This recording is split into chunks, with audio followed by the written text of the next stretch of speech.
This is a continuation of part 2, and we're looking at religion, religions of the world, cults, the idea of infiltration, and apostasy. And we're going to see this apostasy meaning turning away from true religion into what the Bible calls spiritual fornication and harlotry, spiritual harlotry, intermingling with other faiths. Here we start with this chart here. This is a key chart to understanding the roots of all of this, coming all the way from Babylon, after the flood, ancient mystery religions. And you see now moving into Kabbalism. Kabbalism moving into Gnosticism. Kabbalism is Jewish Kabbalism, and the Jews got that from Babylon in their captivity, coming into Christian Gnosticism. So Gnosticism corrupted Christianity, true Christianity, and you see this in the Catholic Church and through on to the Knights Templars. Now you see Knights Templars moving into Rosicrucianism. You saw the Jesuits were involved in Templar stuff and Rosicrucian stuff, and then you have Freemasonry and the Illuminati, and all of these offshoots. And you can see Babylon, pantheism, witchcraft and sorcery, Hinduism and Buddhism. These are, from my perspective in the Bible, religions of fallen angels and deity worship that way. You can see Freemasonry and Marxism, political societies, European secret societies, American secret societies, international banking elite, World Council of Churches, now ecumenical movement, Theosophical Society, and the New Age movement. You saw that with Freemasonry, and many cults of the 1800s, and we're going to see those next after this plate. But moving into new spiritual technology, self-hypnosis. Oh, this is all New Age movement, but it in fact is Old Age practice. This is from actually from a movie by Paul Flynn called The Power Behind the New World Order. I really recommend this. But these are screenshots from that. Lucis Trust is run through the International Board of Trustees, John D. Rockefeller. All of these names involved here. You can pause this video to understand that these are all together. Education in the New Age. This is what they educate you with. Relativism. There is no truth. Your truth can be different from somebody else's truth. And this non-absolution of truth. Humanity has been brought in consciousness increasingly nearer to the spiritual centers of love and life, and has been stimulated to make spiritual progress, to awaken to the light within, to unfold the Christ consciousness, and to find the path of light which leads to divinity. So this is the externalization of the hierarchy. You understand that in now Oprah Winfrey doing this type of New Age and being involved with this. Goodwill is love in action. So yes, it's all goodwill. Let me read these three. The New World Order must meet the immediate need and not be an attempt to satisfy some distant idealistic vision.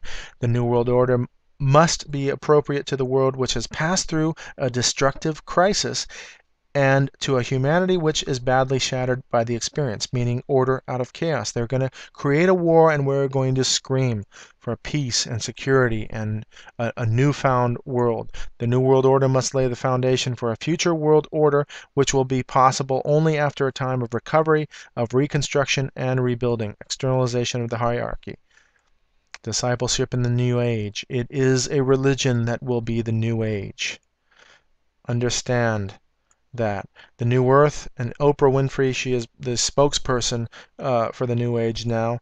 She endorsed this book, Secret, which is all about positive communication. Yes, all of that positive thinking. Think it and it will be done. Eckhart Tolle, she promotes hugely.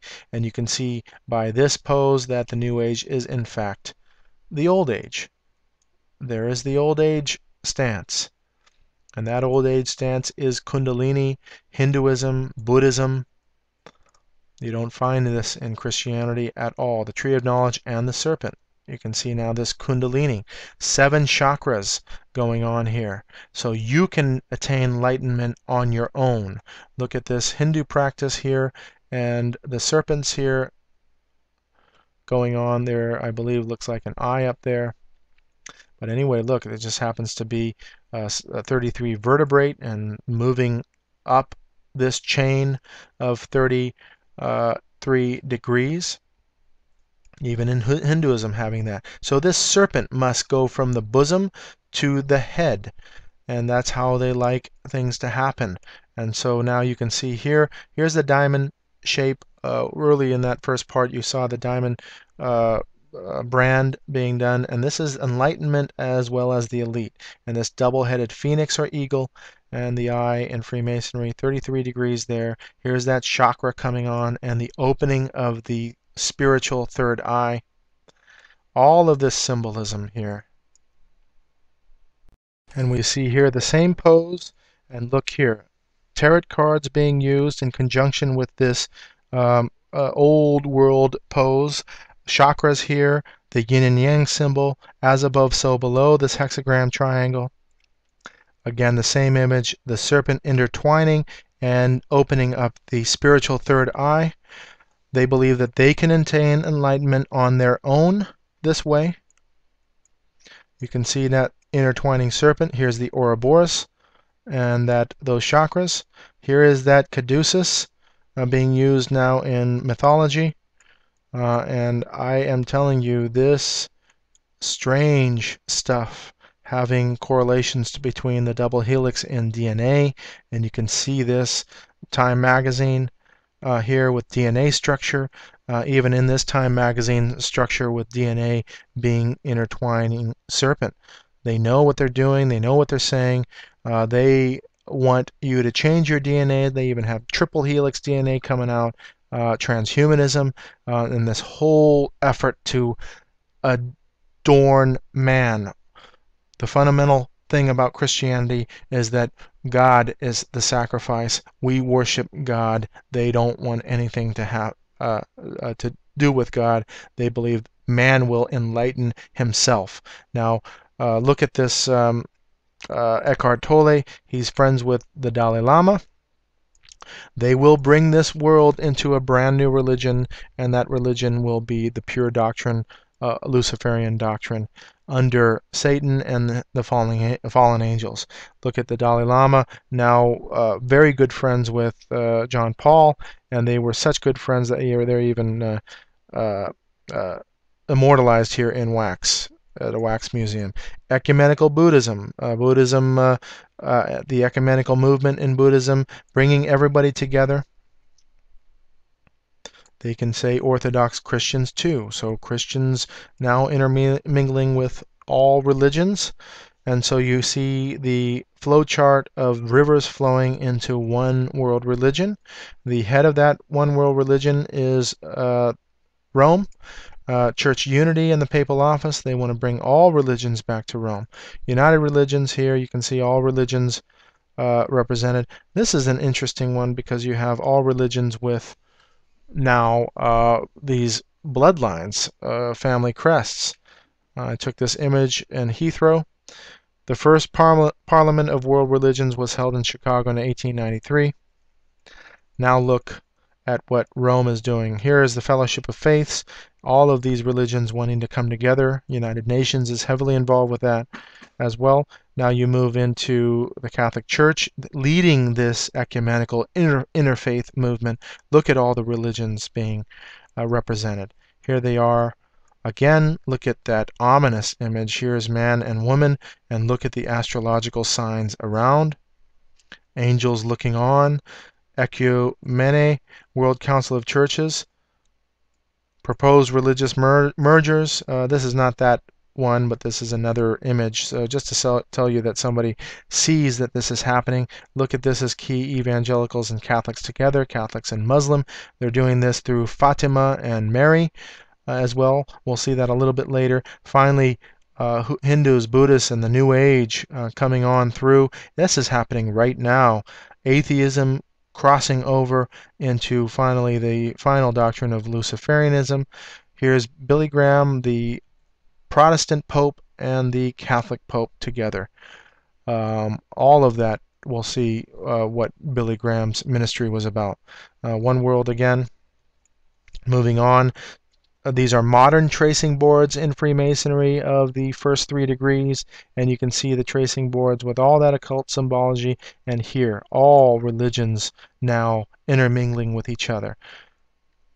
Look at within the lodge itself, look at they're doing the Pledge of Allegiance, and look at Bible, the Holy Quran, and the Buddhist Bible, all on the same plate.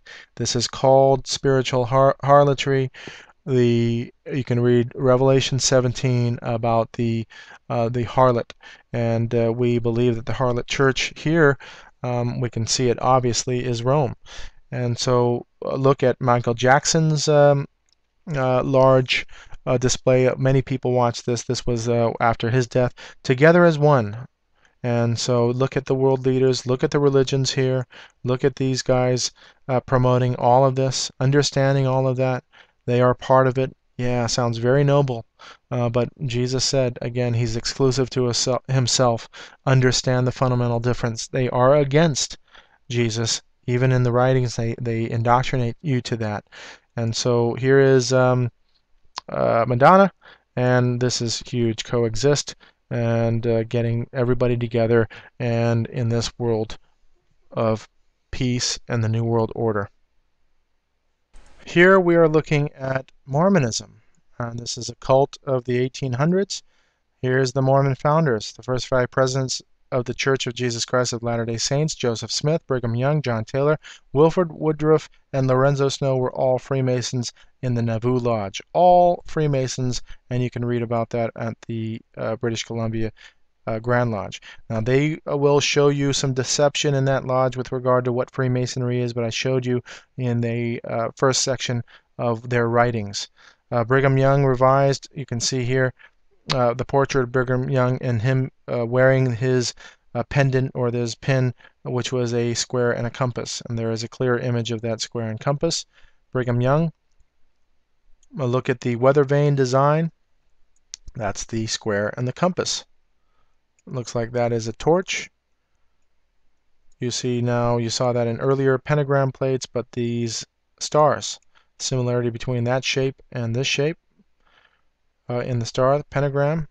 Here's the pentagram in that star once again. Looking at Mitt Romney, now 2012 candidate, Bain and Company. He's a Mormon, and therefore he's a Freemason, because look at what Mormons are. This is an interesting symbol. That is that pyramid symbol. Look at the sly look at this businessman, Mormon businessman. But anyway, we see this that priests do and Freemasons do. You'll see some of that a little bit later. Here's the temple garments, which are the underwear. And the emblem of Freemasonry is embedded in the design of the underwear, the square, and the compass. Here's the square and the compass in the underwear. There's the actual image. Here's the compass and the square in the underwear. So please, when you talk to a Mormon, just say Mormonism is Freemasonry, and you'll be correct on that notion. And you can even tell people about it and what Freemasonry is all about. Here's that elongated star once again. This is a museum in Utah with regard to the Mormon Church. I think it's they're showing a history of the Mormon Church. You can see here now, look at this really long elongated star in this room, Mormon room, and going back to that tarot card by Aleister Crowley, and you see the human being, and then the down pointing star representing the fallen angel and the fallen star. They believe Lucifer and Jesus are spirit brothers. They worship another Jesus, and this is warned in the Bible by Paul, of warning us that if somebody is teaching another Jesus, we're not to be intermingling with them at all, in fact. So Mormonism here, handshakes even the same. Magic and Masonry, you see that. First token of the Aaronic priesthood, look at the handshake. Even the rituals themselves, look at that. Tearing, throat cut across here. Tongue, tear the tongue out by the roots. As well, cut out the chest and pull out the heart and lungs here and here in Mormonism, and then tear out the bowels right here, and you can see here. Same rituals in Freemasonry. Come on, people, understand. This is in their This is what they're doing. These are now Mormons doing that. They're not Masons. Look, even the aprons are the same. This is that temple with the pentagrams moving along here, down pointing stars. This is called the Beehive House, and we saw that beehive symbolism there. It looks like this is exactly what they do. They have the elite of Mormonism, and then they have everybody else following. And so the beehive, here's the beehive itself with the square and compass. This is the city adornment house. I believe that's the same. No, this is Salt Lake Temple. Okay, and so the beehive industry now, and that's of course the beehive state, the great seal of the state of Utah, and you see the beehive here, the beehive state, Utah. Look at even on the temple itself, the eye of Lucifer, handshakes for brotherhood. You have all of this occult symbols of the sun, and here's the eye, sun, moon, fiery stones, cloud stones with rays of light. Now you have here also Egyptian hieroglyphs, and then you have here Adam and Eve and fruit at the altar. This is Cain's offering. Here's the lamb, understanding that that is biblically not correct. Here is another Jesus, the celestial Jesus that they have. They have all kinds of weird beliefs. If you understand them fully, they believe that they're going to have their own planet, that these men will have perpetual wives as women. They're going to populate that planet with their wives and live and reign on a planet. So very interesting and very odd belief systems. You can read all about it, Mormons and Masons, in this book. Now let's look at Jehovah's Witnesses. And this is Charles Taze Russell, the founder of the Jehovah's Witnesses. This is his tombstone. And if you notice here, he's called the Laodicean Messenger. If you understand your Bible, Revelation 2, chapters 2 and 3 describe the churches. The Laodicean church, the church of Laodicea, is described as the lukewarm church.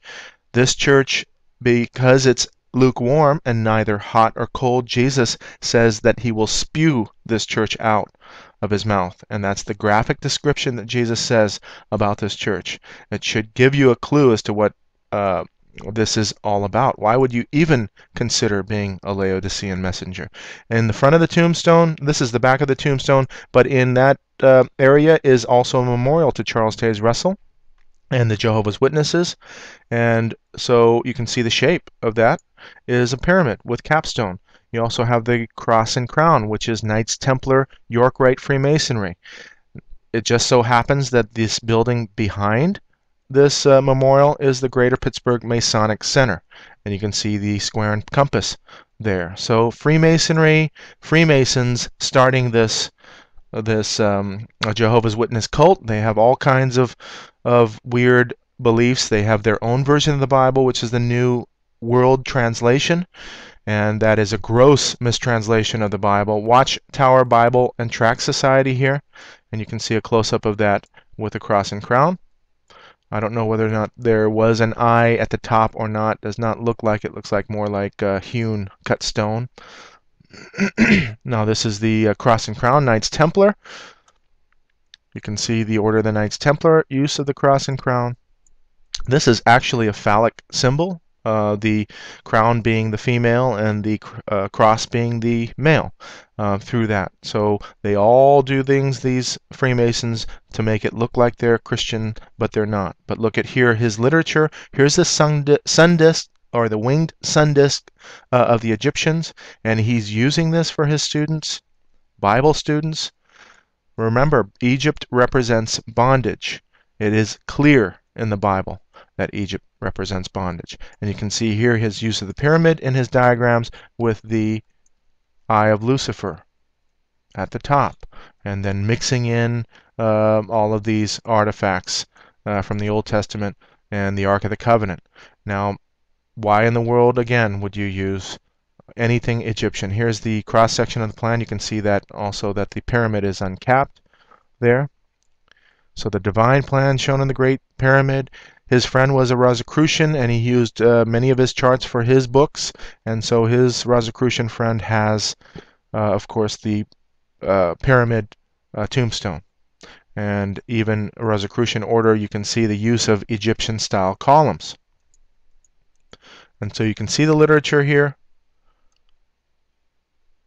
and use of the Egyptian motifs. Here's the Watchtower magazine. There's a more clearer description on this side, and you can see the knighthood. These are papal knighthoods, and of course Freemasonry, which stems from Roman Catholicism and Freemasonry, Knights Templar stuff. Here's the Watchtower, and there is on the papal one of the papal crests in the Vatican. They use the Watchtower as well as many other symbols. You see lightning, Watchtower. Here is that Watchtower building. They are only allowed to read this literature exclusively. They're not allowed to read anything but their version of the Bible, the New World Translation, and their Watchtower tract. Everything else is off limits. And it just so happens that a Watchtower is at the head of Diana of Ephesus. Interesting to note. Here's the sermons again, and then here's a Jehovah's Witness space and the use of the Egyptian motifs. You can read all about this in the Watchtower and the Masons by Fritz Springmeier. Fritz Springmeier was a wonderful researcher into the occult and all of these secret societies. He was actually thrown in jail and just recently got out. But anyway, he's been an awesome researcher. Now let's look at Seventh-day Adventism. This is Ellen G. White, and she's the prophetess. And she is attributed to founding modern Seventh-day Adventism along with her husband. And this is their family. And we'll show you that they have been involved in the cult of Freemasonry. They stem from the Millerites, who predicted that Jesus was returning in certain years, and I believe this was 1843, and then they readjusted that to a year later. Now remember, in the Bible it specifically says that if a prophet prophesies and it doesn't come true, then you can be assured that that prophet is wrong.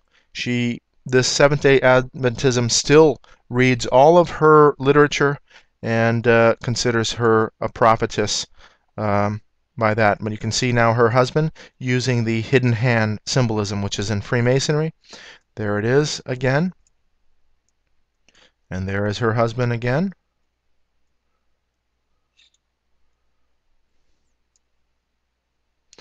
Now you can see now leaders of the Seventh-day Adventist organization. He's doing the hidden hand. The women are doing the hand over the bosom. This is Ellen G. White's tombstone or gravestone, and you can see it's an obelisk. Moving on to some illustrations. I believe this was done by her husband, and you can see the eye of Lucifer here in this tree. Yes, it looks, smells, and feels like Christianity, but look at what they do. And so we have now cults of the 1800s you saw in that first chart, and so now this is her son, and you can see the hidden hand that he's doing. She also has her hand on her bosom, similar to this that Mackie on that cover of that book I showed you. You can see here the Pledge of Allegiance is a Masonic sign. And now you can see the leaders of Seventh-day Adventism here. 1, 2, 3, 4, 5.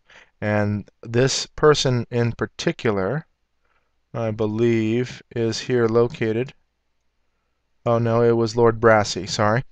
Well, let me explain this. The Seventh-day Adventism, what they did when they traveled to Australia, she denounced Freemasonry, and so she was attributed to bringing one of these Freemasons out of Freemasonry, the cult, and so there he is.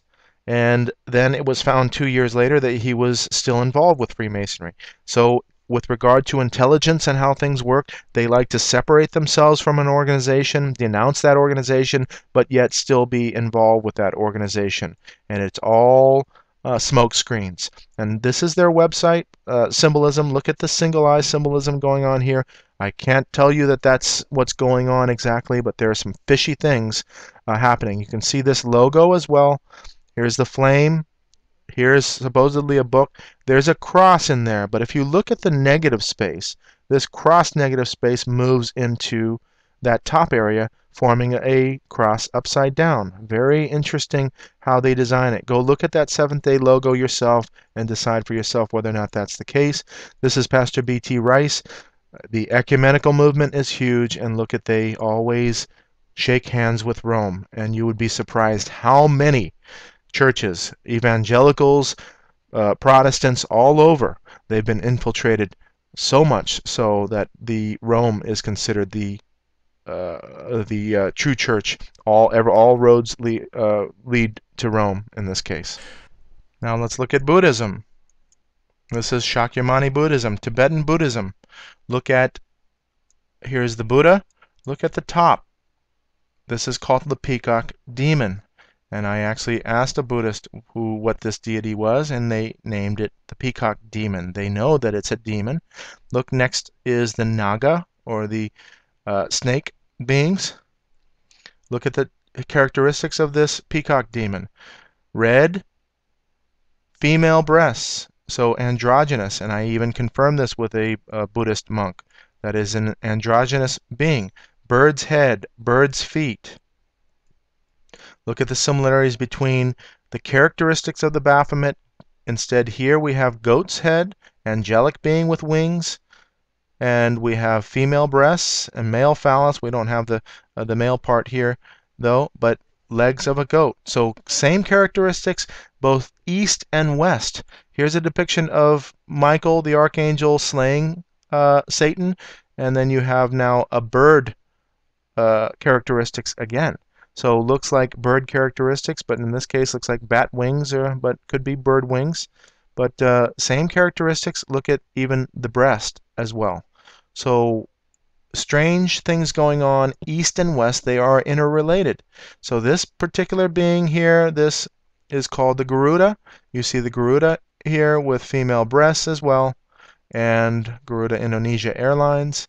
The peacock demon, I couldn't understand this when I first was first described to me, but here is the peacock, and here is that Garuda up above, and that Garuda is holding up, usually holding up a Buddha, and sometimes or a god, that kind of a thing. And so there is this assistance of demons to attain enlightenment, and that is described in Buddhism.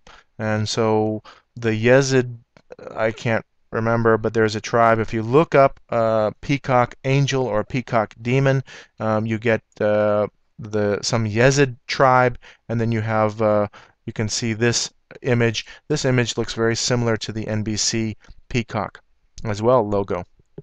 So you look at now Hinduism.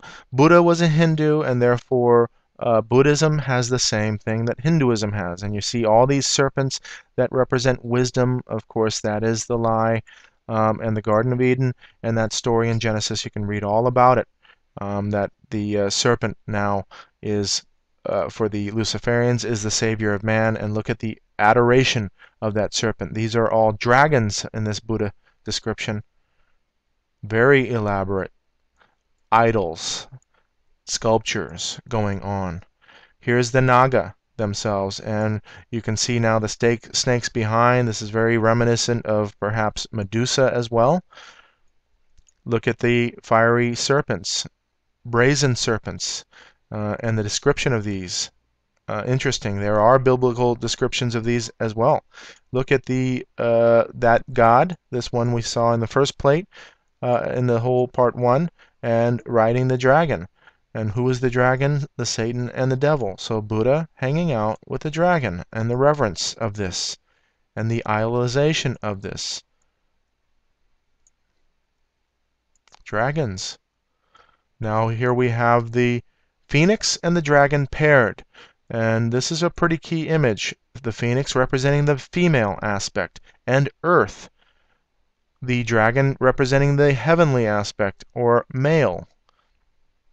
And so we have this pearl. There is a description of a pearl in the Bible likened to heaven, the kingdom of heaven. So we have an occult description of this with the phoenix and the dragon, and you're going to see some strange things with regard to the pairing of these.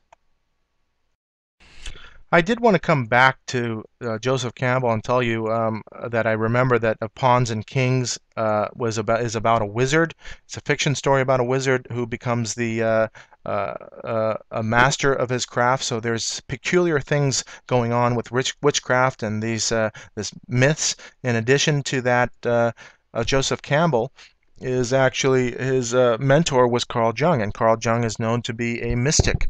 And the lineage also of Carl Jung is Freud and Nietzsche.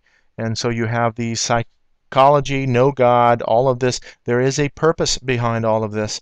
And I just want you to understand and research Joseph Campbell and his lineage and who he's been influenced by with regard to psychology and mysticism even. And it's odd that he would even write a book about a wizard that becomes a master of his craft with regard to Freemasonry. You see the checkerboard on his book cover. So moving along with the Ouroboros, cockatrice, snake and serpent biting the tail, and you have all of this occult imagery. This is alchemy and various astrology signs. Here's the cockatrice, half snake, half bird. And you see the Ouroboros even in Buddhism all the way around now. And it's very similar to that Dharma wheel and this God now covering this earth area. Here's the serpent intertwining the tree of life in Kabbalah. This is the 10 Sephiroth of the Kabbalah, and you can see the serpent around that. Look at the Buddhist symbol yin and yang on tarot card. And so that does not originate in Buddhism. It is an ancient symbol representing this duality, darkness being in light and light being in darkness. The Bible is clear that there is no darkness in God. God is light and there is no darkness in him. Here's the papacy or the priestess. And then you see the checkerboard pattern. Look at the yin and yang on the book itself. Even the crescent moon up there. This is the Prairie de Sion family crest. Moving on to Buddhism as well. Look at the repetitious prayer. This is in Hinduism chanting. Chanting is invoking. And so here's Angelina Jolie with an invoking chanting prayer. And this is, or meditation. And these invoke demons. So look at now the Dalai Lama here. This is just a painting of him. He's got the eye up above. And so, yeah, they can depict him and show him either way, but he is a friend of Rome, and therefore look at the Roman hand of power, sign of the benediction. He says he's not a bad demon, and he puts horns up above. Again, in another section, putting horns up above. Check it out. Some Chinese officials have described me as a demon. I could be a demon with the horns, but I'm not a bad demon. So they do have descriptions of white witches, dark witches, good demons, bad demons, said the Dalai Lama while addressing a program on Mother Teresa in Kolkata. So look, he's describing it in Buddhism. They have deities and they even have demons and describe them as demons. So we are oblivious to religion as a whole, and I want you to understand Buddha was a Hindu. Hinduism is many gods. Buddha simply cut out a lot of gods. Zen Buddhism is really the culmination into really atheism and the worship of nature and what the characteristics of nature are, peace and balance and all of these things that are Zen Buddhism. Let's move on with Catholicism. This is actually 3 whole plates, and I'm going to move straight into Constantine. This is a picture, painting of Constantine's conversion and his vision in the sky of this cross up here. And there is Constantine. And look at this description of this vision, supposed vision he had. But look up here in the corner, and that is none other than a dragon. So we'll see what Rome is all about Look at the opulence of Rome. If you call this Christianity, you have to be thoroughly confused. Look at the cross even. Close up that cross. Look at the tridents. We've seen those tridents before. Here is Hinduism and Shiva, and we have all of this pagan stuff being intermingled, and it's a testament to what they are doing today. Here is Neptune and that trident. Moving on, here is the opulence of Rome again. Look at the Medici family. As I studied architecture, the Medicis who were involved in Rome, I believe that even had a pope that was a Medici. They were patrons to the arts. They owned everything. And so, yes, we admired the Medici family, and sure, I want a patron for architecture that would uh, fund my designs as well. Here is the statue of David, and look at all of what they fund. Here's Leonardo da Vinci. Look what they've done in the past, as they've literally raped the poor, offering indulgences, saying, inventing things like purgatory so that you can have pay for your loved ones to be out of hell. Look at them. This is actually the cross of Lorraine, that double cross. And look at the iconography that they use. There's that cross of Lorraine. There's the triple cross. They all have their meanings or their actual names. Here's the Maltese cross, the Solvent cross down here, and these all originate. They are probably some are prior to the Roman Empire, but the Roman Empire has embraced all of these. Here are modern Knights Templar. You can see the triple cross up above. These old guys, they probably know what they're doing, but they are in this club. At the lower levels, the pageantry of it all is just fascinating to them, and I can't even believe old men would dress like that. But at the higher levels, it is literally evil and a controlling mechanism of the world and secret societies. Upon this rock I will build my church, the papal cross, they call it now. John Paul used this papal cross. Look at the papal cross moving along. Here's the tassels, and here's the cross of Lorraine in the cardinal structure. Look at the bent cross now. And that is a grotesque description or graphic representation of Christ. And it's also used in Satanism. They love the crucifix with Christ's cross because they believe that he is dead and gone and buried and not risen again at all. So look at this cross on this pope. Look at the skull and bones in the background. Here's the cover of that, and you can see the cover also has the quintessential Babylonian logo, which is the winged lion. In addition to that, look at the cross itself. Here is the eye of Lucifer. Here is that lion and wings. Now looking at a close-up of that. On the bottom here is the globe.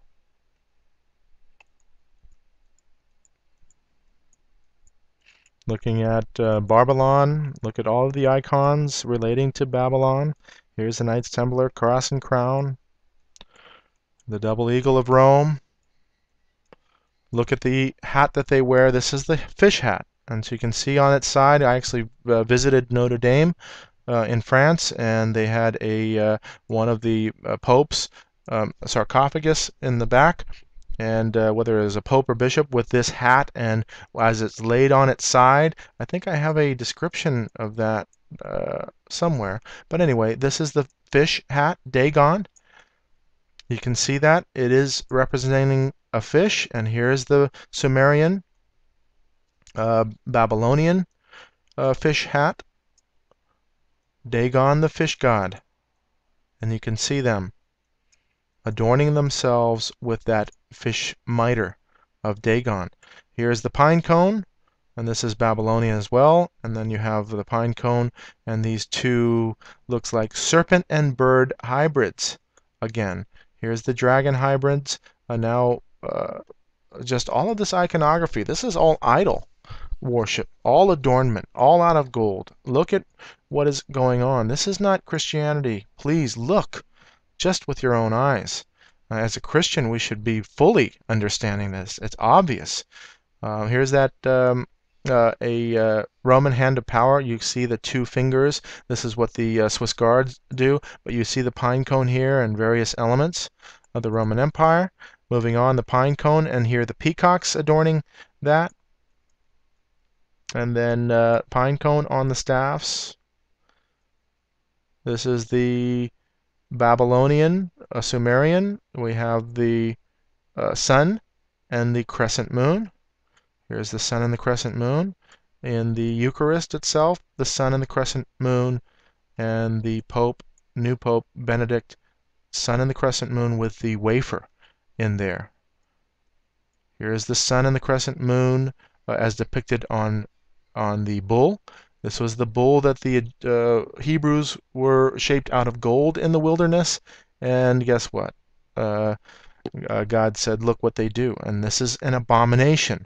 And so there's a fundamental difference between what the pagans do and what Satan does with his flock and what God is saying specifically not to do. This is Isis and that bull crescent moon. And again, the hybrid bull crescent moon in this tarot card. Look at the crescent moon. This is actually the Om symbol in Southeast Asia, and it shows you clearly that that Om contains the crescent moon and sun. Om is that chanting that you do, and demons like this Om sound for some reason, and I found that out in channeling. They like this type of a sound, and they are gathered to this type of sound. Now moving on with Catholicism. Look at the Eye of Lucifer here. That is the Egyptian eye. Don't get deceived. You have the Egyptian obelisk at St. Peter's Square, and therefore you have the eye in the triangle, the Eye of Horus, or the Eye of Lucifer. This is Luciferian. Look at it. All of this icon, all of these idols, an adornment of Rome. Don't get deceived. Look at this opulence. It takes money, serious money, to do this. And look at that eye again, the Eye of Lucifer. There's that fish hat. This is paintings in the Vatican. Look at the Eye of Lucifer. Look at the Ouroboros here. All of this occult symbology. The colonial system of Rome is with us today, and it's prophesied to be here and is coming back globally. We have here bank buildings, and there is a lot more than this. The use of this is a homosexual church, and they've adorned this Eye of Lucifer. This is in South America. Here is a stained glass window. I believe this is actually this is in a Freemasonic lodge. This is the solvent cross being used that you see in Rome, and then the double-headed eagle, black and white. We've seen that before. This is an actual depiction of the 33rd degree emblem. Very clear image of that. Like I said, I don't like to quote from Blavatsky, but she tells you that the Templar and those Masonic lodges which now claim to a direct descendant from the ancient Templars, their persecution by the church was a farce from the beginning. So I can corroborate that information.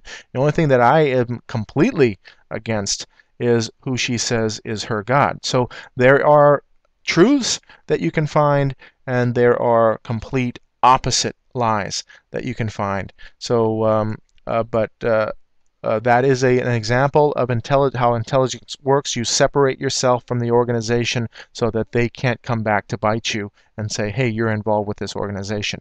So that's how they like to do things. Here's the Jesuit symbol.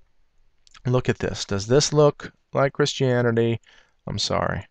Adam Weishaupt there was a Jesuit priest, studied at Jesuit University. Now look at the adornment here. Look at the nails and the 9-inch nails of that band. Look at now, we've seen this before, the IHS within this Kabbalah.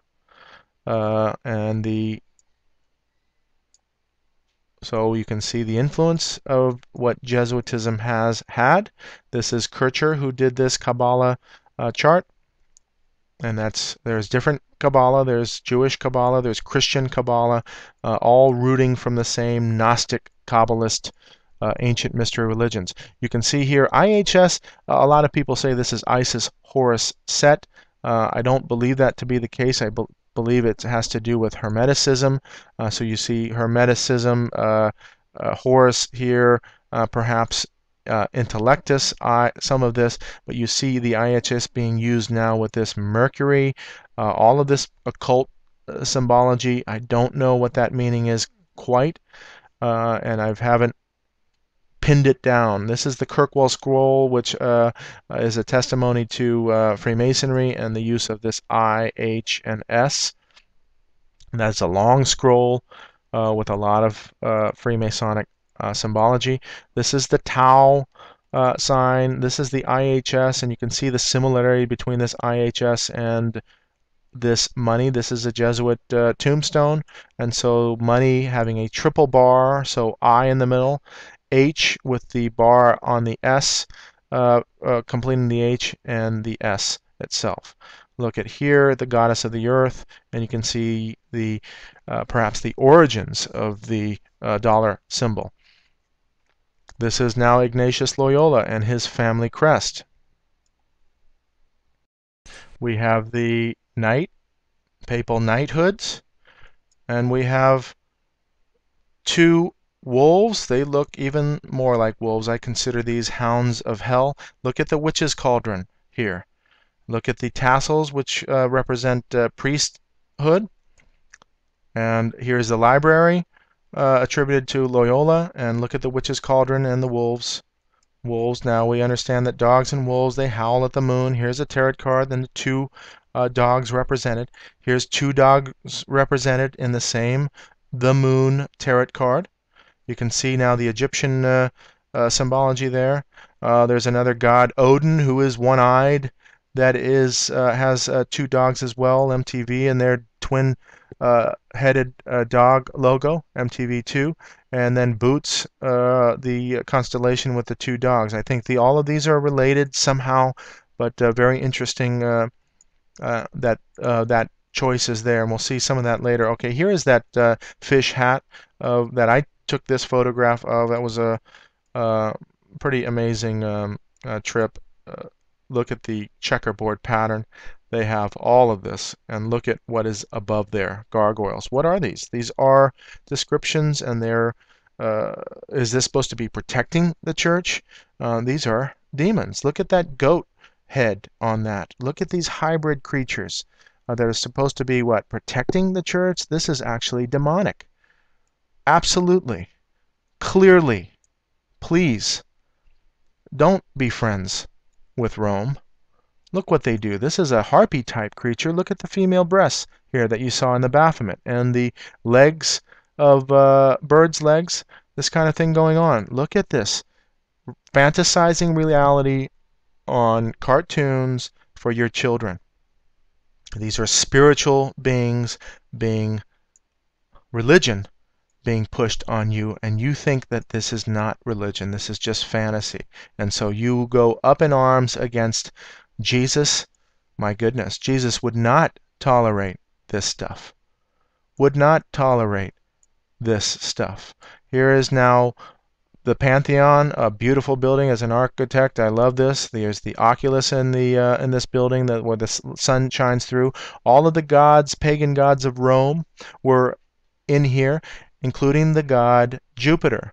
And this is that actual sculpture. And so when Constantine converted to Christianity, what he did was took all these pagan gods out, kept Jupiter, and installed Jupiter into the Vatican.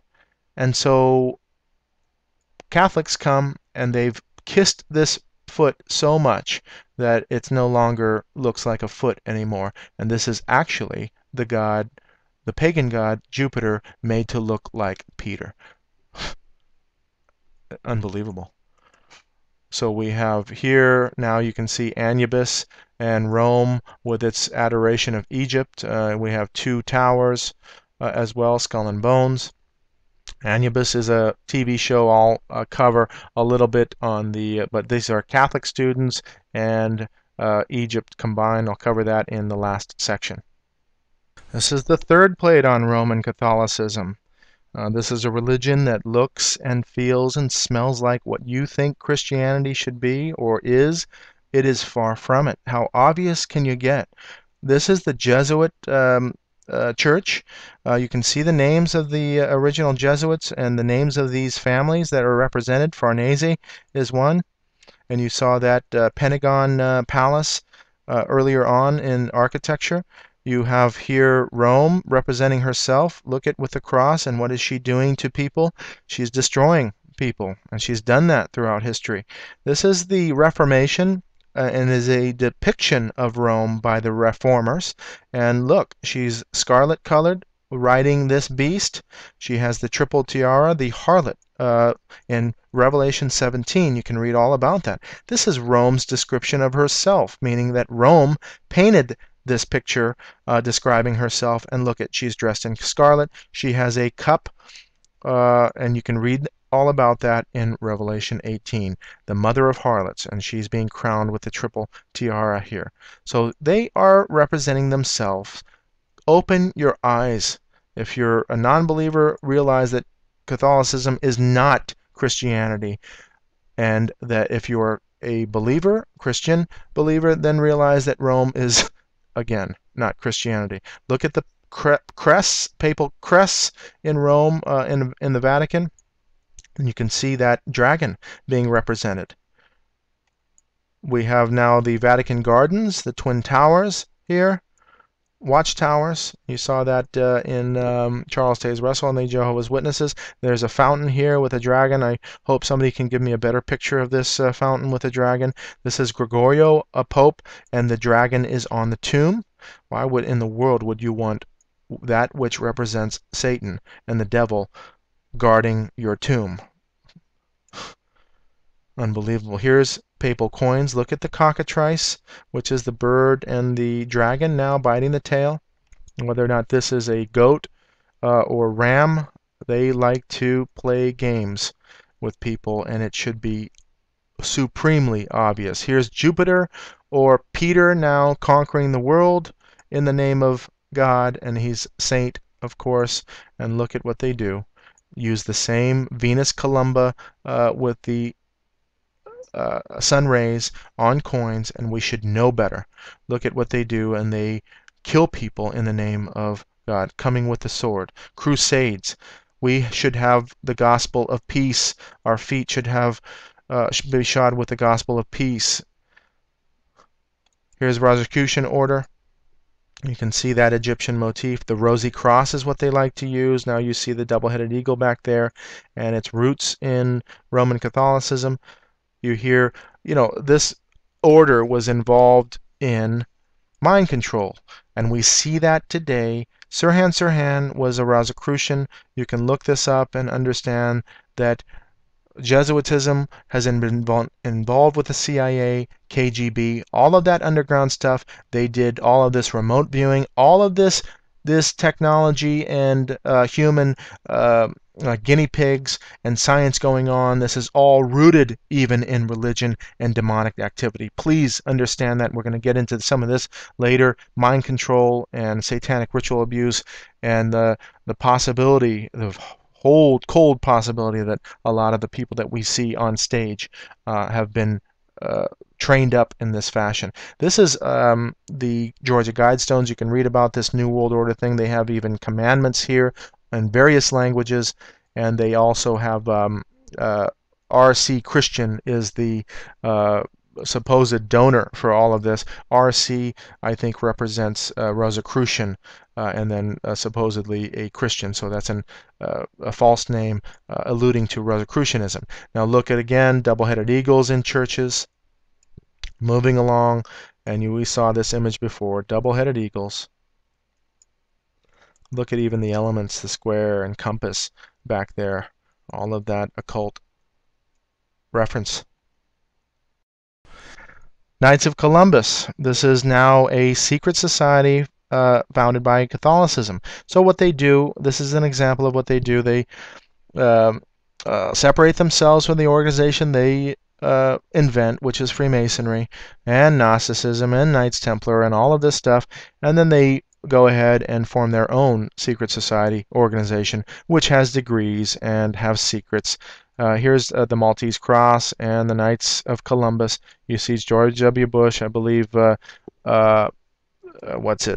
Jeb Bush is a Knight of Columbus.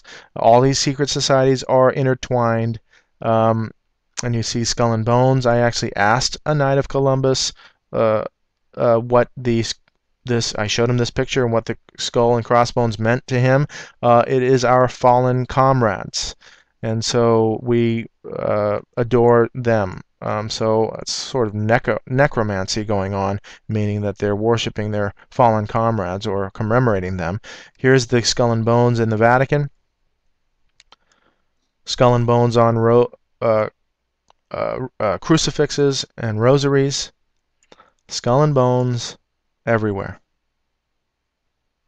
This is Eastern Orthodox, which is an offshoot of Roman Catholicism. Moving along, skull and crossbones, or skull and bones. Skeletons, look, skull worship. This is what they do, it's necromancy. We should understand this fully. Necromancy. Worship of the dead. Now, really, are these all their fallen comrades that they haven't buried? These are the people, in fact, that they've killed in the name of God. And these are the priests and the Jesuits that actually killed all these. And look at the decoration they do. This is sick. Sickness. Here's the Jesuits logo, made of skulls and bones. Here's the coffin of the Pope and the skull and crossbone at the base of the cross with the papal crest. They're sick. Pope's exorcist confesses devil lives in the Vatican. Can it be any more clearer? Vatican reasserts Catholic Church is the one true Church of Christ. He is called the Vicar of Christ here, and everybody worships and adores him, calls him Father. The Bible says, call no man your father. And so all of these priests are called Father. This is abomination stuff. The aliens should be regarded as our brothers, Pope Benedict. I haven't attributed this yet, but there is the Vatican astronomer that says that alludes to aliens and saying that they would evangelize or convert or baptize aliens, actually, is what he said. So look that up and see what they do on a grand scale. Moving on to Islam. Let's look at what Catholicism has in relation to Islam. And the Word became flesh to make us partakers of the divine nature. For this is why the Word became man, and the Son of Man became the Son of Man. Son of God became the Son of Man, so that man, by entering into communion with the Word and thus receiving divine sonship, might become a son of God. For the Son of God became man so that we might become God. So we becoming gods, big G, the only begotten Son of God, wanting to make us sharers in his divinity, assumed our nature so that he made man might make men gods. So we are going to become gods according to them. The deepening of faith in the virginal motherhood led the Church to confess Mary's real perpetual virginity even in the act of giving birth to the Son of God, made man. In fact, Christ's birth did not diminish his mother's virginal integrity, but sanctified it. So she is the perpetual virgin. And so the liturgy of the Church celebrates Mary as Aor Parthenos, the ever virgin. She had children with Joseph after Jesus. This is a fact. And so now she's relegated to goddesshood and the perpetual virgin. Again, this doctrine, the objection, this is 500. These are all catechisms of the Catholic Church. Again, this doctrine, the objection is sometimes raised that the Bible mentions brothers and sisters of Jesus. The Church has always understood these passages as not referring to other children of the Virgin Mary. In fact, James and Joseph, brothers of Jesus, are the sons of another Mary, a disciple of Christ, whom St. Matthew significantly calls the other Mary. They are close relations of Jesus according to an Old Testament expression. So another Mary is there as well. Jesus is Mary's only son, but her spiritual motherhood extends to all men whom indeed he came to save. The son of whom she brought forth is he whom God placed as the firstborn among many brethren, that is, the faithful, in whose generation and formation she cooperates with a mother's love. She is the co-redemptrix. There is no other man, the Bible says, no other name by which men are saved but Jesus, not Mary. She is not a mediator. This is what Rome believes. The church's relationship with the Muslims now. The plan of salvation also includes those who acknowledge the Creator in the first place, amongst whom are the Muslims. These profess to hold the faith of Abraham, and together with us they adore the one merciful God, mankind's judge on the last day.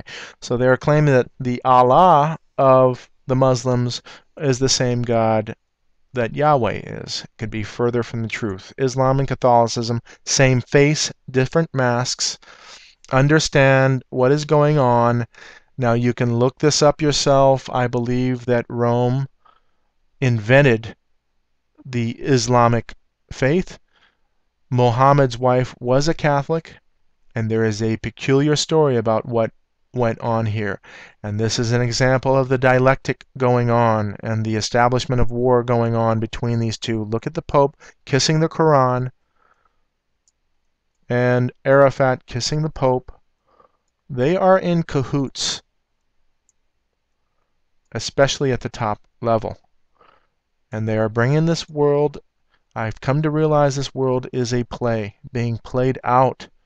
Even Jesus himself told Judas in the upper room, okay, go, in a sense, go do what you have to do. Go do what you're going to do now. And so basically Satan can only do what God allows him to do, and this is a plan. He's the lamb that was slain from the foundation of the world, the Bible says, meaning that all of this is already played out. We are simply playing this out in this physical realm. There is a paradox between the omniscience of God, all-knowing, future, past, present, and future, and us in free will in this world to choose who we're going to serve. So let's look at this interfaithism going on. The Pope said, I close my greeting to you with the words, we believe in and confess one God. This is with the Muslims, admittedly in a different way, and daily praise and venerate him, the creator of the world and the ruler of this world. Interfaithism with Muslims. Let's see what the Muslims say about Jesus. God is indignant if Christ is believed to be God himself. And these are the references. To say nothing of Godship, Christ is not even the Son of God. They have a different Jesus. And they, the Jews, said in boast, we killed Christ Jesus, the Son of Mary, the Apostle of God, in the knowledge of God, but they killed him not, nor crucified him. But it was made to appear to them, for a surety they killed him not. This is direct opposition from what Christians believe.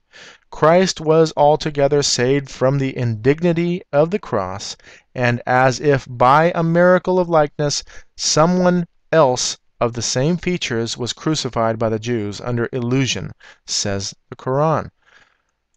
Christ became sin for us. If you understand what Christianity is, he took on all the sins of the world. He took our sins upon him on the cross. And yes, that was undignified and an act of love, that God himself would undignify himself to that for us, that because he loved us. That is the story of the cross and our salvation. And so there is one story there, and everybody, I believe, knows this gospel. It's being spread around the world, the true gospel, but these people are not spreading it. They are against it. Everybody kisses the Pope's hand. Now let's look at Mary.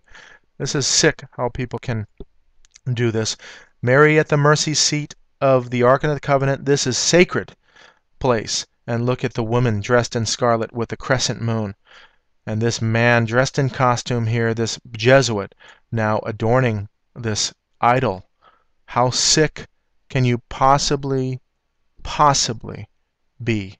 And Rome and its pedophiles everywhere rampant, how in the world would you ever follow this or bring in anything that has anything to do with their doctrines and their practices? Praying for our priests, a guide to praying for our priesthood, and union with Mary, Queen of the clergy. Hail Mary.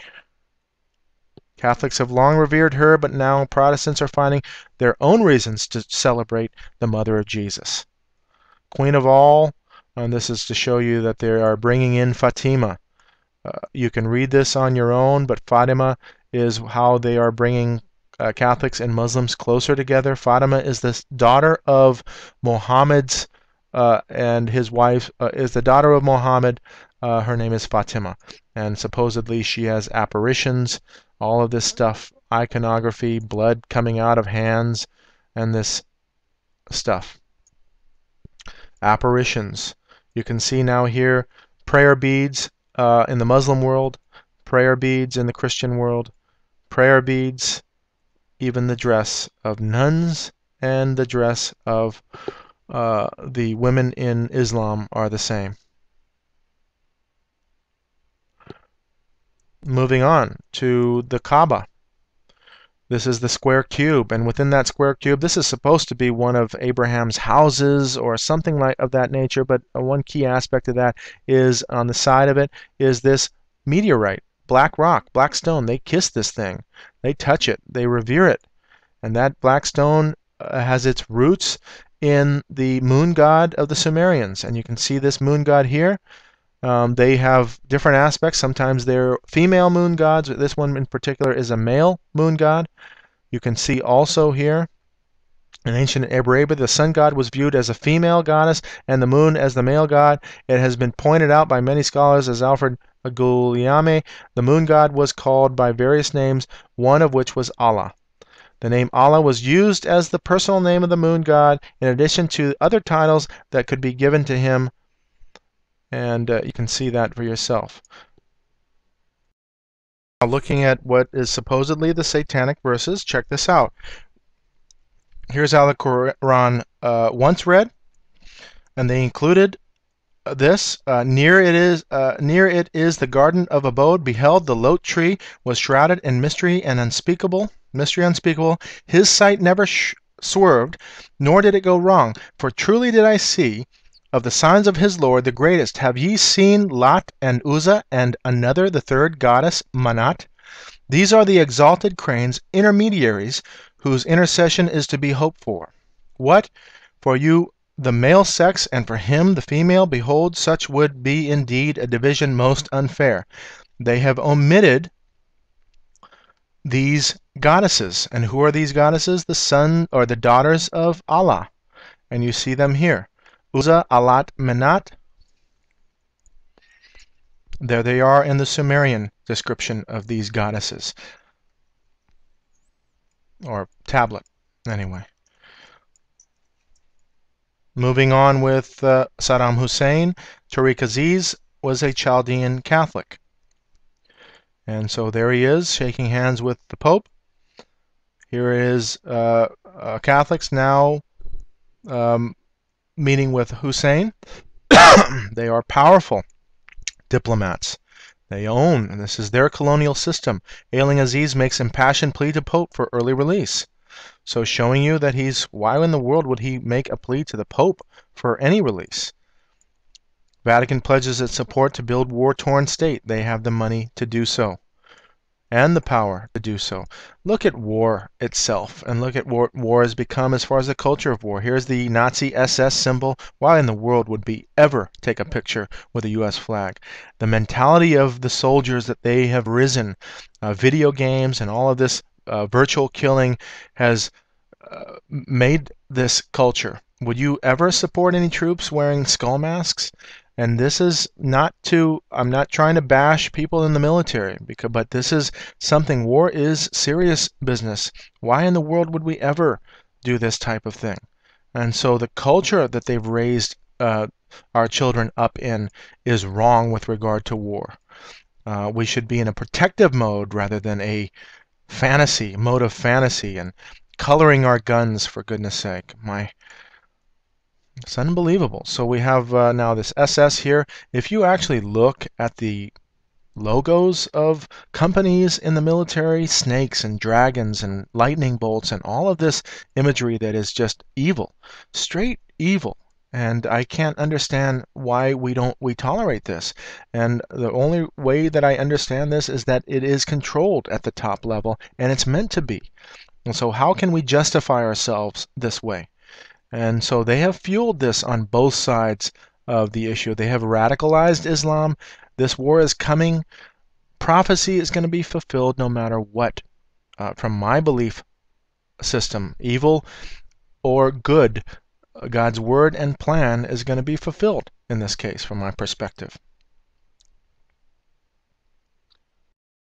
Let me read from the Quran to make you understand what their concept of heaven is. As for the righteous, they shall surely triumph. There shall be gardens and vineyards and high-bosomed virgins for companions, a truly overflowing cup. They will sit with bashful, dark-eyed virgins, and chaste as the sheltered eggs of ostriches. Yes, and we shall wed them to dark-eyed houris, beautiful virgins. They shall recline on couches ranged in rows to dark-eyed houris or virgins. We shall wed them. In them we will be bashful virgins. Neither man nor jinn or demon will have touched before. Then which of the favors of your Lord will you deny? Virgins as fair as corals and rubies. Then which of the favors of your Lord will you deny? We created the houris, the beautiful women, and made them virgins, loving companions for those on the right hand. In each there shall be virgins chaste and fair, dark-eyed virgins, sheltered in their tents, whom neither man nor jinn will have touched before. The Bible does not have any of this sexual, worldly description. Christians are described as the bride of Christ. We are married to Christ. He is the bridegroom.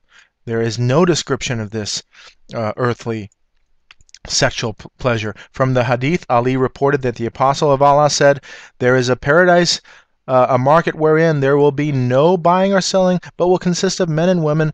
When a man desires a beauty, he will have intercourse with them." There it is. Moving along. Let's look at, we saw this is the racial aspect of Freemasonry around the world. This is Egypt. We can see here there are some dignitaries of Egypt here. I believe this man, the Egyptian president. You can read this, Nasser. There's, I believe that's Nasser. I'm not sure exactly who they is, but here's Anwar Sadat. And I believe that's Nasser. I could be wrong here. I'm not up to date on that. I did know at one point, but it's a lot of information. Now let's look at the exactly 72 virgins. Virginity is just one of their attributes. Is not in Quran. It is from Hadith, which is quotations of the Prophet, peace be upon him. In Islam, there are four sources of knowledge: Quran, Hadith, account of the life of the Prophet, equivalent to the Bible, scholarly writings on jurisprudence, manners, interpretations. You can say schools of thought. Hor is the Arabic word for this mistranslation. They are a creature in human form. Their attributes are virginity. Never been touched by a man before. Extreme beauty, extreme lovely and cute, etc. You get the point. They were created as part of paradise's enjoyment and entertainment. After all, that is why we call it paradise.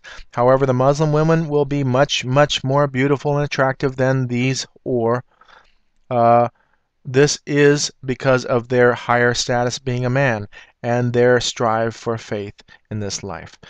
Interesting that this aspect and this promise of virgins is there. And so one further note we should understand by these promises why Islam is radical and why they can have suicide bombers come in. But in combination with things like this and seeing U.S. troops doing this, I'm not saying it's across the board, but they see this happening. And I've seen some grotesque things and torture and all of that being played in the news. to play this on both sides. The Bible says none is righteous. None of us. Both sides are not righteous. And we seem to think that we're the righteous ones. And as a Christian, I need to go out with peace to people and tell people of the gospel, the saving gospel of Christ, rather than being on a war mission saying that we have to go do this thing. God is going to take care of everything. Now, this is the plate that is going to get especially evangelical Protestant Christians absolutely confused and up in arms and wanting to research whatever and saying that this is wrong. This is Billy Graham. Look at his handshake. He is a known Freemason, Truman, and Billy Graham is what's known, my mother says he's the Protestant Pope, and that's exactly what he is. Look at that as a young man and that pressure on that knuckle. Clearly a Masonic handshake. In addition to that, he puts the hand over his chest as a sign of respect. You can read about this in The Deadly Deception. They actually had to take Billy Graham's name out of this in order for this to get published. So Jim Shaw, former high-level Freemason, says that Billy Graham was at a 33rd degree ceremony. That means he is a high-level Freemason. The clergy and the craft, you can read about Billy Graham and his support of the Demolays. There are thoughtful, concerned young people who seek to correct the errors in moral navigation that have been made by their elders intelligently and responsibly. These are the young people upon which the hope of America's future rests, and the Demolays are part of this group. May God richly bless the Demolays as they continue their good work. The clergy and the craft. Reverend Forrest D. Haggard, Billy Graham supported the Demolays. There's Demolay himself. This is the Demolays in their rituals. You see the pyramid in the background, the Masonic checkered floor. Here is one of the founders of the Demolay, or one of the patriarchs of the Demolays, building Freemasonry through Demolay. You can see all of these logos here. Moving on with Billy Graham. Billy Graham only got to his position because he had support. William Randolph Hearst, the media mogul. If you've ever been to that Hearst Castle, it is fantastic as far as the opulence and money that it took to build that Hearst Castle. There's also a lot of occult symbology there and all of the ancient mystery religion embedded into that architecture. Los Angeles Times, Billy Graham recalls help from Hearst. Evangelist Billy Graham recalls in his new book the pivotal point in his young ministry when, during a 1949 Los Angeles crusade, a two-word directive from publisher William Randolph Hearst to Puff Graham made him an instant celebrity worldwide. He had help, and the media has been on his side. The sudden front page coverage showed on Graham by Hearst newspapers in mid-October, after 3 weeks of little notice, was quickly matched by other newspapers and news magazines, literally a media circus descending on his rallies under a big tent. Billy Graham on Time magazine. Wow.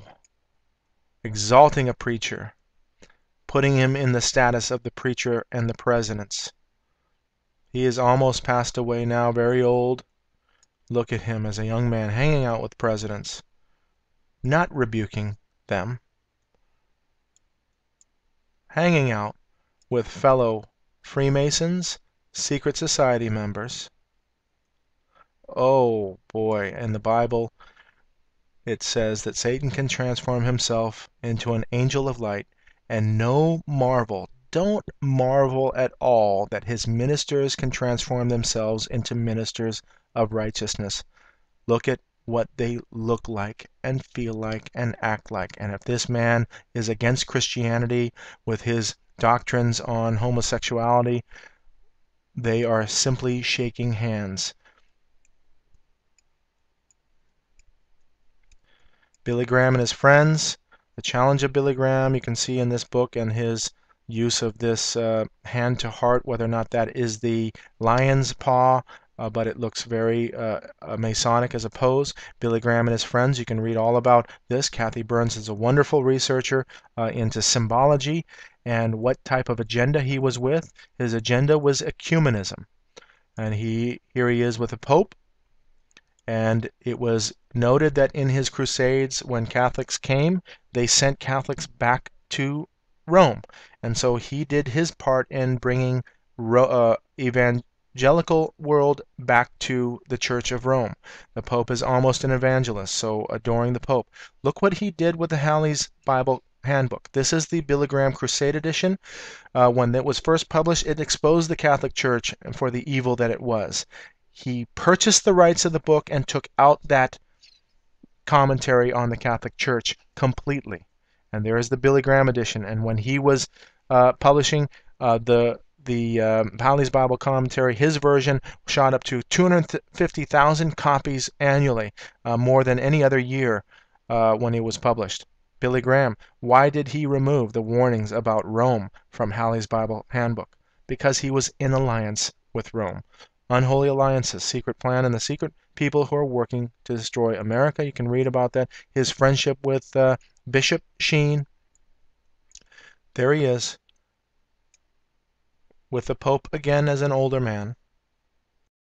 Now you can say, I've heard Billy Graham speak and his messages are awesome, and I'm going to tell you that it's not to say that you can get salvation from a Billy Graham message.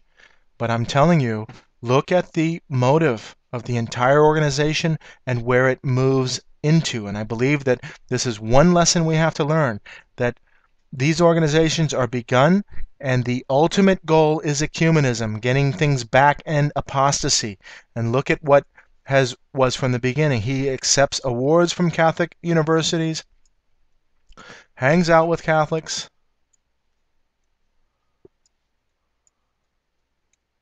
accepts the Templeton Award, the Templeton Prize. It just so happens that another person that we know of, the Dalai Lama, accepted the Templeton Prize as well. Look at the intermingling of faiths going on. This only leads down this type of path. Monks now praying in the Vatican or meditating in the Vatican. There's a difference between prayer and meditation. Billy Graham and Paul and Jan Crouch. That's a very peculiar handshake there, and I'm not saying that it is, but very peculiar going on. Please understand, does this look like Christianity to you? It's a joke. And this is a double-tiered effect on intelligence and how they operate. They make you turn away from Christianity because this is what you see on television. They want you away from Christianity. And then they want those Christians that are completely ignorant to follow this. It's a double-tiered effect. Here's Paul Crouch now shaking hands with the Pope, the adoration of this man in Rome. Billy Graham and Dr. Schuller. I believe Schuller is a, I think it's an Oral Roberts graduate. I'm not sure if that's true. I do know that Norman Vincent Peale was involved with Robert Schuller and got him started, and he's a known Freemason. Look at this hand sign that he does. It's very similar to the Freemason Jesse Jackson's hand sign. Look at this. It looks like a down triangle. Here it is again on a magazine. But Gorbachev coming, whether or not that is the handshake or not, I'm just saying that they're intermingling everything. Now, here is Kenneth Copeland. This is Oral Roberts and his son. Look at what they do. Look at their university, Oral Roberts University, and this down-pointing triangle representing Earth and man, or whatever you want to call it, but the occult symbology going on. Look at the architecture. Look at these hands praying, but look at Kenneth Copeland and his ministries. You have the square and the compass. Just to show you that this university has produced also Joel Osteen, Oral Roberts University. The apostasy going on. Does God want you to be rich? This prosperity gospel. Look how many people have their ears itched and tickled by this man who accepts everyone, including Mormons, and saying that they are Christian. No judgment, nothing. He's not preaching the whole word. Jesus warned us specifically. This man is not about warning at all. Moving on. Jerry Falwell, the leader of the moral majority. this idea that the right-wing Republican Christian has a moral responsibility to vote this country, and look at what he's done to divide us completely on politics. Getting into politics as a Christian and getting into that realm is an adoration of man. You want to please men, get the votes so you can get voted in, and you have to watch what you say. And if you say the hard things, believe me, you're not ever going to get elected if you're preaching the gospel in that fashion. So you are an epitome of compromise in that fashion. Here's Benny Hinn swinging his coat around and knocking people over, and how many people does he attract that way? Dressed in white, looking all like it's obvious. Here's Jerry Falwell embracing the Reverend Sung Hyun Moon of the Moonies, a cult. That's that man, supposed Christian right-winger, hanging out with Sung Hyun Moon. Get away from me. Don't let me take a picture with you that people can see. Now look at Liberty University, Jerry Falwell's university, Liberty University. Who's giving the commencement speech? None other than Mitt Romney, the Mormon. Wake up, people. Understand what these are. Just research it for yourself and who they're hanging out with and what they're doing. I'm telling you, true Christianity is not this, and it's rarely above ground anymore. They play Christianity, and Rome has infiltrated the churches. The Council of Trent, Vatican II is all about the ecumenical movement, bringing everybody back to Rome, all of the churches together. Understand that they infiltrate. They are in the churches. They hide in the churches. This is Sung Hyun Moon, and this is there were senators involved here of crowning them Messiah. And this is a cult. These Moonies funded the Council for National Policy. Here's Tim LaHaye, and he's supposed to be an evangelical. New York Times Left Behind series, Tim LaHaye. I want you to understand this. This is about the rapture and being left behind. It's a New York Times, I know you can't see it here, a New York Times best-selling author. Best-selling series. This is an example of fantasizing reality. It has a double-tiered effect. If you're a non-Christian and you see this series and it's left behind, oh boy, what a fantasy. I don't believe in that nonsense. As a Christian, you look at this series and you go, oh yeah, I believe in that. They now say these Christians are crazy. And he has a pre-tribulation doctrine. You can look that up. It's a rapture before the tribulation, and it has an effect of being telling you that it is against that doctrine is not valid. So there are layers of how they do things, but Council for National Policy was funded by Tim LaHaye. Tim LaHaye uses the cross and the crown. That is Templar Freemasonry. York Rite, also in the Prophecy Study Bible. And you have the use of the A, the Masonic style A. But interesting things going on, and I'm telling you, if they are national New York Times bestsellers, if they are on TV, please just look into it. That doesn't mean that some of their doctrines and their studies are valid. They just have a method and a purpose on the media level to sway people away from Christianity when they do this type of thing. The Bible says don't put your trust in men at all, and this is the lesson of this plate. At all. And just put your trust in God. That's it. No man should be trusted. All men are liars, the Bible says. So research it for yourself. Look at the Word of God and count that as truth rather than throw it all away in this case, because I believe your soul is at stake. Here's the Will Smith. He's doing the sign of the claw or the lion's paw. Here's now the evangelist, Pat Robertson, doing the lion's paw. You can see in Morals and Dogma and Freemasonry, the lion's grip, the lion's paw. Here's Osiris. The occult has their own born-again experience. And you can see it clearly that the Masonic sign is this lion's paw on Time magazine. This man is a son of a senator, and they gather the Christian right-wing crowd. Rick Warren. This man is powerful because they let him be powerful. His whole thing is purpose-driven. They implement church growth formulas for growing your church and not saying the hard things. Purpose-Driven Life, now translated in many languages. Hugely successful book. Look at him hanging out with presidents. Same thing, calling Jesus Isa to the Muslims, and now moving into this ecumenical, a common word, saying that the God of the Muslims is the same as the God of the Bible. And so here they are hanging out with Muslims. This accord for one peace. He's a Council for National, a Council on Foreign Relations member, high level. Him speaking at Muslim. He brought a Muslim into his church. At TED Talks, it's all about purpose. If you find your purpose, that's what God wants you to do. Nothing about the gospel message on this national, international stage. Many scientists and of all walks of life come and speak at TED.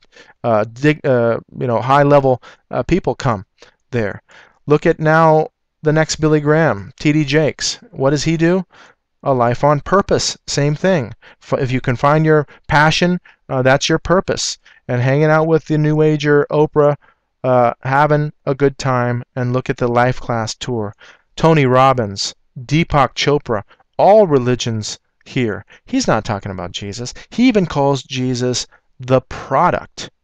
Merchandising Jesus. Let's wake up. 30,000 people in his church. This man here, his influence is huge in the evangelical world. Understand what's going on and get wise to it. Okay, in this plate we begin with Wicca, which is modern witchcraft. You see the symbols here, the triquetra and the pentagram. Down here, the two crescent moons and the sun or star. So mote it be, one of the sayings in Wicca witchcraft.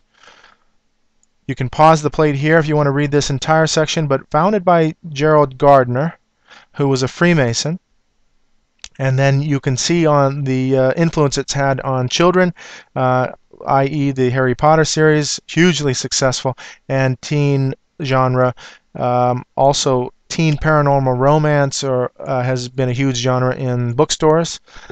Moving along here, the rituals, initiations, and you see the use of the pointed dagger or the sword. This is similar in Freemasonry. And you can pause the screen here to read the similarities between contemporary Wicca and Freemasonry in the rituals that they do. So mote it be, they also use that in Freemasonry as well as witchcraft. And the precise similarities between the two groups are that both groups cause candidates to strip off secular clothing, cause the candidate to be divested of all metal. They hoodwink or blindfold the candidate ceremonially, tie ropes around him through the form of the tie. Though the form of the tying varies. So in Freemasonry, it's a noose, and so you have different. You have similarities between both rituals. Gerald Gardner, influenced L. Ron Hubbard, all influenced by Aleister Crowley. And now we move right into Scientology. Aleister Crowley here, Jack Parsons, L. Ron Hubbard. There was a movie recently done with these, between the relationship between L. Ron Hubbard and Jack Parsons.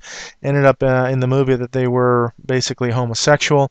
And so Scientology is black magic and sex magic at the base core of this cult. And here's Tom Cruise, a product of Scientology. You can see what that produces. Here's John Travolta, and he was recently in a tabloid being exposed with, I believe, another man. And then here is Beyonce. She's a Scientologist. And now Penthouse interview. Scientology and all other cults are one-dimensional, and we live in a three-dimensional world. Cults are as dangerous as drugs. They commit the highest crime, the rape of the soul. They are telling you what they do exactly. And so Sex and Rockets, The Occult World of Jack Parsons, and so you can read about Jack Parsons and his involvement in the occult. You see The Eye of Lucifer here, Strange Angel, and his development and part founding of the Jet Propulsion Laboratories. In the movie, they do show his concoction of different fuels, which they actually consumed as alcohol, and so there was admiration by L. Ron Hubbard for Jack Parsons' ability to chemically make these alcoholic beverages, which they drank, which were very, very potent. And so you can see why he was involved with jet propulsion. So moving on to Golden Dawn, Esoteric Order of the Golden Dawn, you can see the similarities between Freemasonry and this esoteric order. And you have the triangle, you have the sun on the inside, now the use of the cross. You always have this sun around the cross. Whenever you see a circle or an emblem around that, in behind, there is the sun, and it is not a Christian symbol in that case, like the Celtic cross is an example. You can see now checkerboards, the reverence for Egypt, all of that similar in Freemasonry. This is, I am not going to pronounce it correctly, Saidao, which is a cult in Vietnam. And you can see the use of the Eye of Lucifer and the radiating illuminated rays behind there. Look at the use of the checkerboard. Look at the use of the different colors of the elements there. This cult believes all, just like ascended masters I showed you prior, Jesus and Confucius and Buddha, all of them are ascended masters, and they all help you attain enlightenment. So it is a perversion, what the Bible calls fornication, spiritual fornication, of all paths leading to the same location. So now looking on at the uniform or dress, and here are both priests, and you can see that priests, my question here is, who is the priest, who is the student, and who is the Freemason? They all look similar because they're all the same dress. They're ministerial garbs. This is the Freemason. Here are two Freemasons, but this happens to be a degree that is being handed to Bill Clinton by George W. Bush Sr., so this is now an educational thing. But they are secret society members, so they wear the same thing if they're doing a ritual. Here is the judge. I forgot to say the judge on this side. And then moving on to the priest. By the way, the gavel of the judges is a Freemasonic invention. And now here are the students. Now, interesting thing with the students are they do wear the mortarboard. Students are the only ones that wear this mortarboard. That mortarboard is a reference to Freemasonry or Masonry again. Now, Masons use this square board, they put mortar on it, and they fill in and create the walls. We are their mortar, and we wear the mortarboard for them. And we are ministers for them. And so you can see here, the Bricklayer College graduation has it right. This is an insult to us. We're the only ones that wear it. They put it on us. They don't put it on themselves. So there's the tassel, which is a ministerial tassel as well, the mortarboard, and what you get when you graduate, you get your degree. That is another reference to secret societies and the degree orders. And so you can see an example here, the fez and the tassel being worn by this fez. The tassels of the Catholic Church, and these are cardinals tassels, so these are priestly or ministerial tassels, and you see here the mortarboards being worn by all the students. You are their minister as you graduate, and you get indoctrinated into evolution, any other philosophical mode that pulls you away from Christianity as well. Now moving on, as regards Masonry, Babel, of course, represented a Masonic enterprise. When they reached an abiding place in the land of Shinar, it is affirmed that they dwelt therein. It was here that they built their high tower of confusion. Out of evil comes good, however, and the confusion of tongues gave rise to the ancient practice of Masons conversing without the use of speech. So a clear understanding of why symbolism is used because of the language, the confounding of the languages. And now in the Masonic quiz book, the question is asked, who was Nimrod? The answer is one of the founders of Masonry. Nimrod was a Mason himself, Nimrod being the king of Babylon, original Babylon, and the grandson of Noah. And so they can understand this fully on the Freemasons understand this fully and regard all of their brethren as Masons going all the way back to Nimrod. As we ended the last plate in showing you the mortarboard or the graduation cap and its reference to Freemasonry and Masonry, let's begin this plate with this quote: ostensible control over the knowable by marketing institutionally accredited science as the only path to true understanding. That institutionally accredited science is the only path to knowledge, meaning that if you're not going to be a scientist and accredited, you have nothing to say. That is patently false. There are all kinds of people with knowledge and wisdom in esoteric and academic realms, and they are just discarded. In this case, look at what you are taught in as a main curriculum, which is evolution, the origin of species by means of natural selection, and look at the alternate title, Preservation of Favored Races in the Struggle for Life. Favoring races and this idea that not all races were created equal. They've now since said that diversity is the way to go, but this gave rise to huge racism and treatment of other racial groups, Aborigines and all of this with the lower subhuman standard.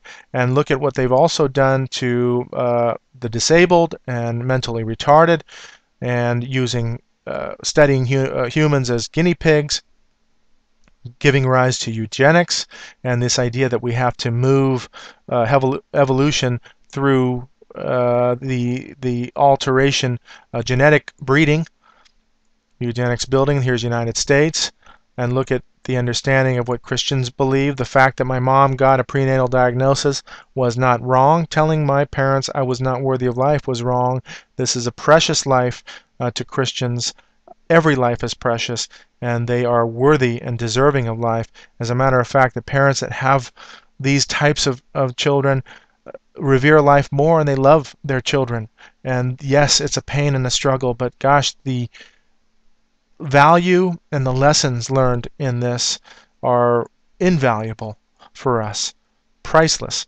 In this case, look at Stephen Hawking in this ridiculous statement: because there is a law such as gravity, the universe can and will create itself from nothing.